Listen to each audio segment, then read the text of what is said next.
at one point in our lives, I'm sure meron na tayong lahat na friends or families na nagkwento sa atin na nakakita sila ng mga multo!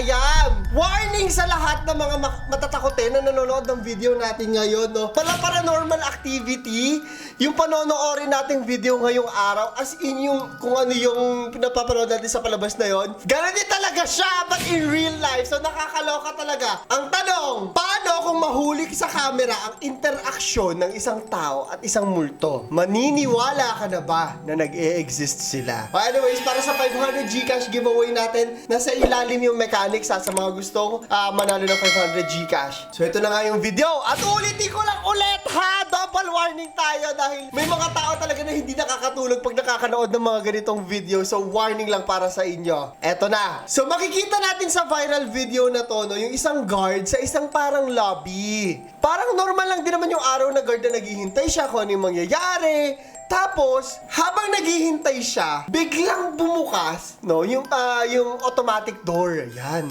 After bumukas, nung tumayutin yung guard, binuksan niya pa yung parang harang doon. Dala niya yung parang note niya or parang logbook, dinala niya yun doon sa may, kung ano man yung harang na ganun doon.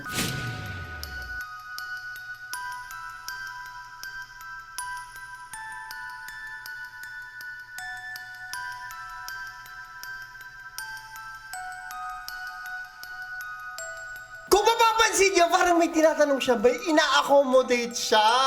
Na parang may kinakausap siya, tapos tinatanong-tanong niya pa habang nagsusulat doon sa logbook niya. Ang nakakatakot dito, huling-huli to ng CCTV. At kitang-kita na wala naman talaga siyang kinakausap doon. Ano yung nangyayari ngayon dyan? Yan ang tanong ng mga tao. Ngayon kung titignan mo yung mga comments, ang dami talagang natatakot, no? Maraming hindi naniniwala sa mga multo, pero kagaya ko talaga nakakatakot kung makakita ka ng ganyan na hindi mo agad ma-explain yung nangyayari sa urang tingin. Ang creepy niyan, te!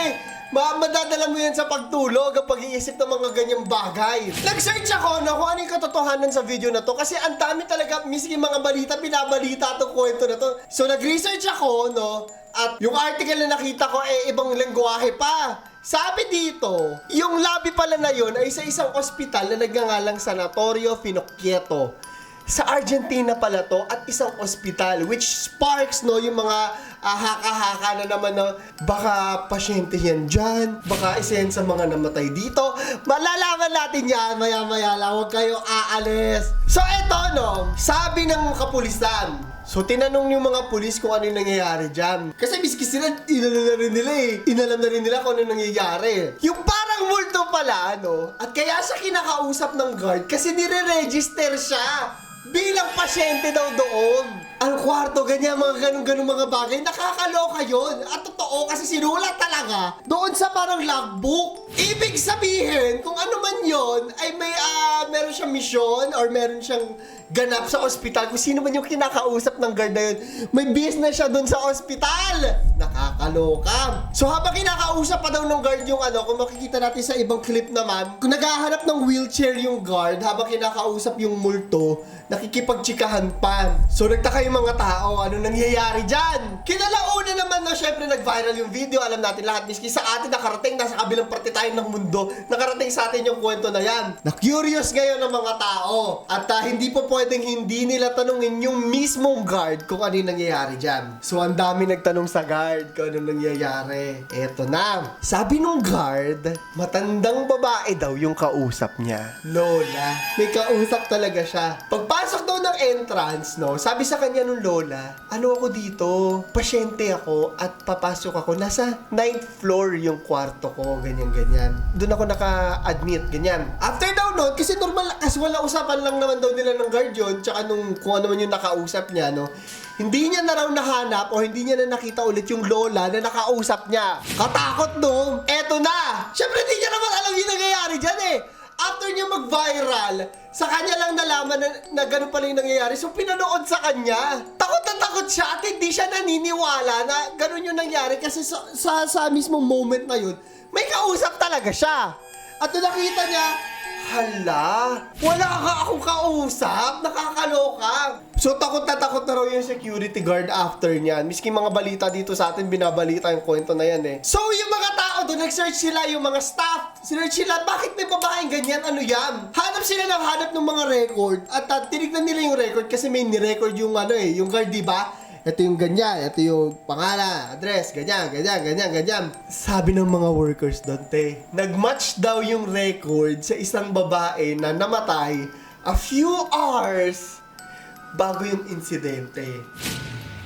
Nakakaloka yun. Naloloka ako, Dante. Hindi ko kaya yan kung sa akin nangyari yan. Diyos ko, day. Kailangan ko ng lifetime na na therapy talaga. Hindi ko kaya, hindi ko nakakayanin mag-isa ever. So, yung nireview nga ng guard ng video niya, wala ka tao. Yun nga talaga yung lola na yun. At nag-match daw doon, Hindi ko mahanap kung sino yung tao.